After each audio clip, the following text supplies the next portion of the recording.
Thank you for the nice presentations from the both handsome speakers. Because you guys are a bit sleepy and all those energy, that's why I want to make some laugh. Actually, I have to react on the first speaker, yes. Accordingly to the World Bank, there are more than 60% of the youth, world youth, they are living in the Asian region, and they are considered as the dynamic, as the vital dynamic of bringing the better change of their regions. And actually, we are youth today, and we can be the prospect leader of our country tomorrow. Yes, and that's why this session is very importantly indicated the roles of youth and their actions. So I strongly support your insightful presentation, Mr. Agiham. Thank you. And however, when I work with youth in volunteerism sector, I see most of the young youth, they don't really understand what leadership is. And they really don't want to be the leader, most of them. They just satisfy what they are having. They have, they get education in university, and their parent is rich. Yes, well, they really don't care who will be the leader, and they don't understand it. So, based on your point of view, I would like to ask you that, do you have any strategy to make them understand their significant roles as the young leaders of the future? And this is the question. And last but absolutely not least, I would like to ask all of you here, this is the question for all of you. Have you ever thought that you were born as the lucky boy and girls? Do you think so? Yes, you are. However, last Saturday I joined presidential election in my university student senate, which is the student body of my university. Yes, and during that time, after the presidential candidate speeches, they come up with the question and answer like us. And what happened? There were a student with disability.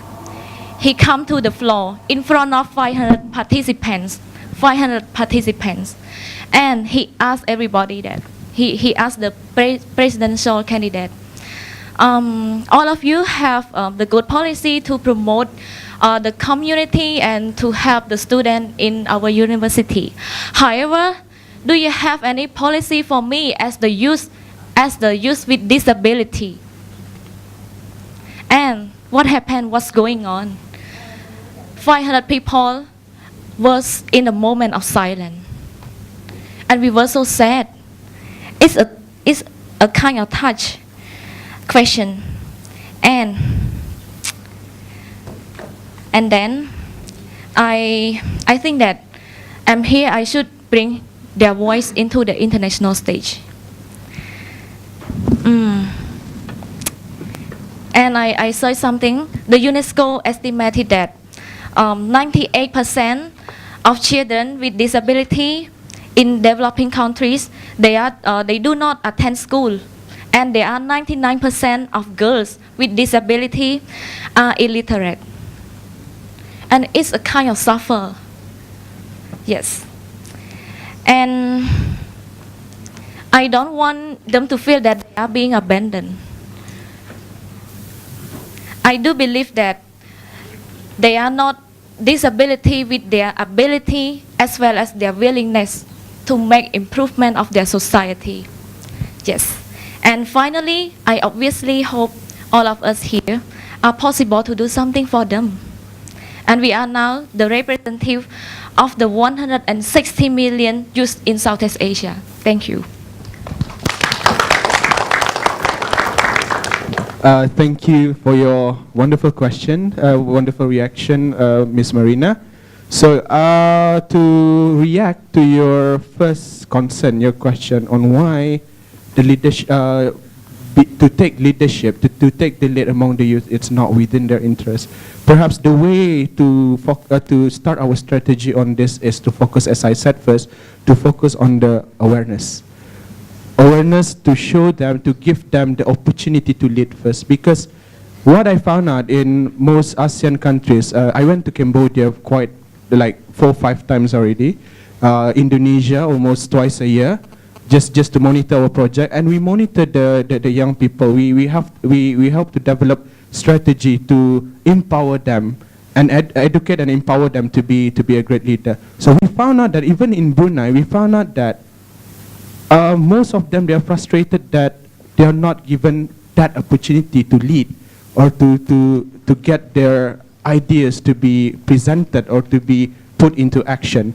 So the first thing, whenever we started our project on getting the right leadership skills for the youth, first we look at their mindset first. We try to push them in a way that they realize their own potential. So for example, like our project called YOLO, most of them are vocational students. Most of them are being classified as level 2 students. Level 2 students means that they have some problem of some sort of mentally challenged, something like that, some disabilities and all, and most of them cannot think like how a university student think. But what impressed me about these people, they can do even way better than us, those who went to universities and having a good education and all. So I was impressed when they proposed a project. I told them that lead something, start a project, and try to lead it. Oh, we cannot do this, they said. So we induce problem, and for every problem, they try to find ways to solve it. Until, I don't care if you're crying, I don't care if you feel like this is hard, we will facilitate you and you will get it right, something like that. So they proposed to the government to have a place for the youth, sponsored by the government, to start creating their business, opening their business. So it was being heard by the government at that time. Oh, that's a good idea, we never thought of that. Because we thought that when the youth wanted to start involving in entrepreneurship, they have to find their own place. So we start from the mindset first, awareness, and then after that, strategize our action to get them into their action. Do I have like 1 minute or? Yeah, if you could actually brief. All right, okay. That would be great. On your second concern, I have a very interesting story. One of my mentor is someone with disability.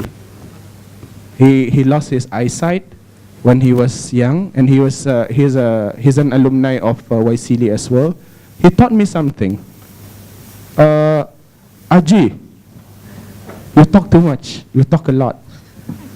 You have lots of ideas, but when are you going to do all this thing? And we went for a marathon together, and he was the one who led me. So it shows that these people, if we give them the opportunity or the chance, they can actually start their action together within their passion. Because your action starts from your passion, regardless of your disabilities. What you cannot do, you can do something else. What people cannot do, you can do.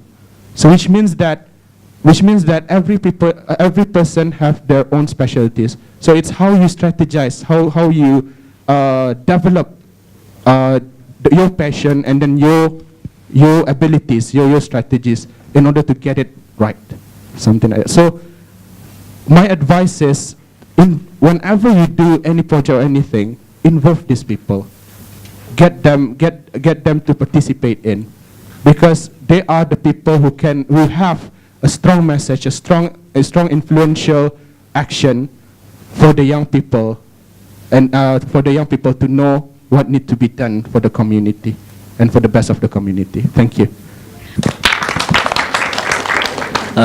Thank you, Dr. Akubo, for the interesting presentation on how the Japanese adapt to the natural disasters in terms of their architecture and also infrastructure.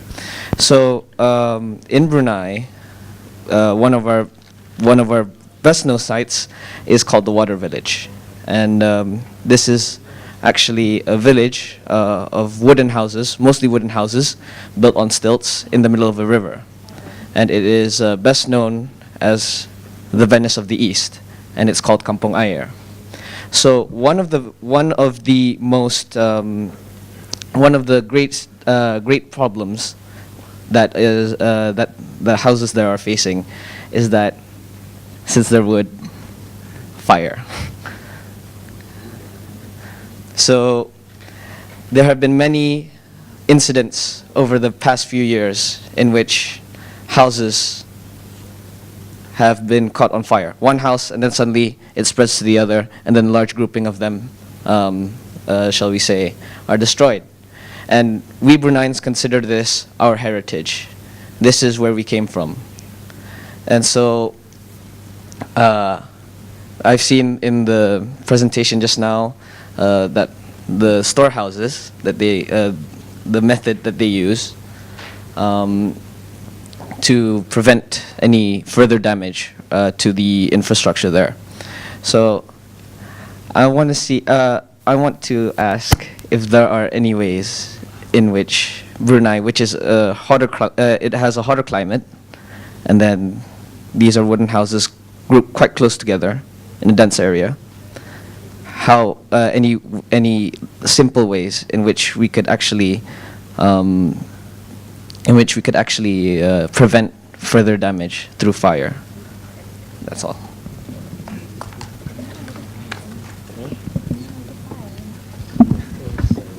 Thank you so much, Mr. Zainul-san. So I don't know, I'm sorry, but I don't know, so actually in your case, but approximately, so we are facing the similar problem towards fire disasters. And approximately, but in our case, we already discussed about those building using the mud plaster surface. But approximately in your history, such kind of the mud plaster building doesn't existing. So that is the cultural diversity. So that, but your site is already survived the long history of fire or flood or some many kind of the disasters, and because of that, it still now existing. So that if we also make a research about the history of disaster in your site, then so you can find some kind of the lost important ideas from your histories. So approximately, so I heard that your site is nearby the river or something. On the river. Okay. So that in most cases, such you can easily get the firefighting water from your surrounding site. And approximately in your history, you have some tradition to keep the relationship in between the water and life in your site. So it must be a very important hint or idea to revive your traditional activities, and for not only for the cultural conservation, but also for the keeping the safety in the site. So anyhow, so if we have some chance, so I would like to see your site, and yeah, if possible, so we would like to make a collaborative research activities with you in future. So thank you very much for your suggestion. Good morning. So first and foremost, thank you, Dr. Takeyuki Okubo, for a really informative and thoughtful presentation. My name is Guy, and I'm Vietnamese. Actually, I study from Heritage and Tourism Management in university. So before coming to my question, I had a general question to all the participants here. So how many of you guys can know exactly the updated number of heritage recognized by UNESCO in your country? Can you raise your hand? How many of you know exactly the number of heritage recognized by UNESCO in your country? Yeah, Brunei, yeah. So 1, 2, 3, 4.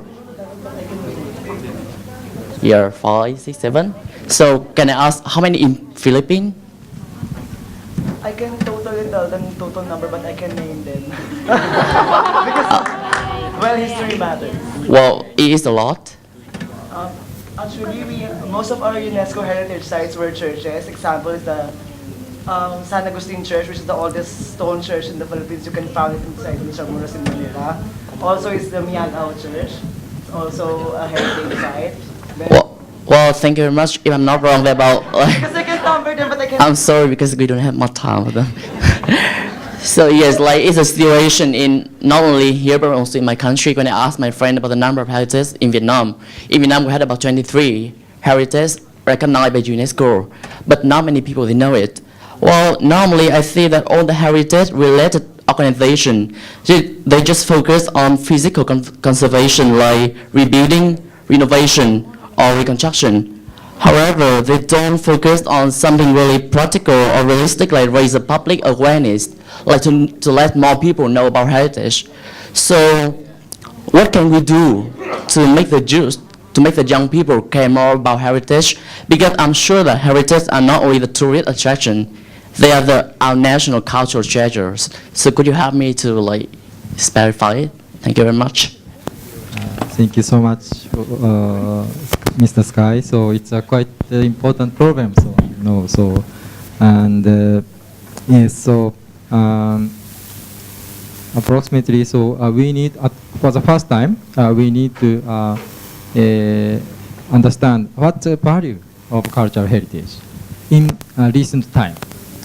And of course, so the heritage is heritage, but if they don't have any value for people living in recent days, it doesn't need to conserve for the next generations. So as that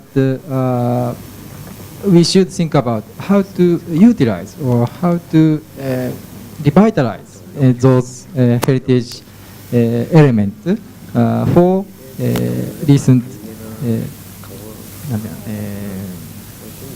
social situations in the same time. So especially for the case of young generations, in our activities, we sometimes have so of course I am a professor in the field of risk management for city planning in district cities. So as that we need some kind of the what to say, so a kind of the catchment for so people's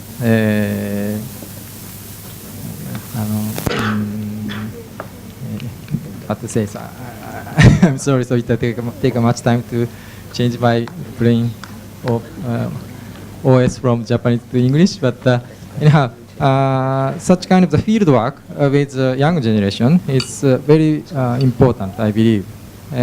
Of course, we have a kind of the viewpoint, but you also have each very new and very important standing point and viewpoint because of you are in the young generations. So such kind of the discussion in between the young generation and old generation, it's of course very important. No, you are not so old.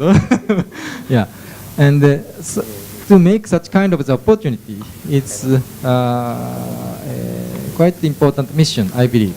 So as that this kind of the youth forum, it's also I believe this is a quite important activities to discuss with many kind of generations and many kind of the people who have the another diverse cultural background. So I'm sorry, this answer is not so sharp, but your question is also very, very difficult in general. And so as that, if possible, we would like to think about that problem with you and each other. Sorry. Thank you very much for your good point. Thank you very much.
Okay, thank you.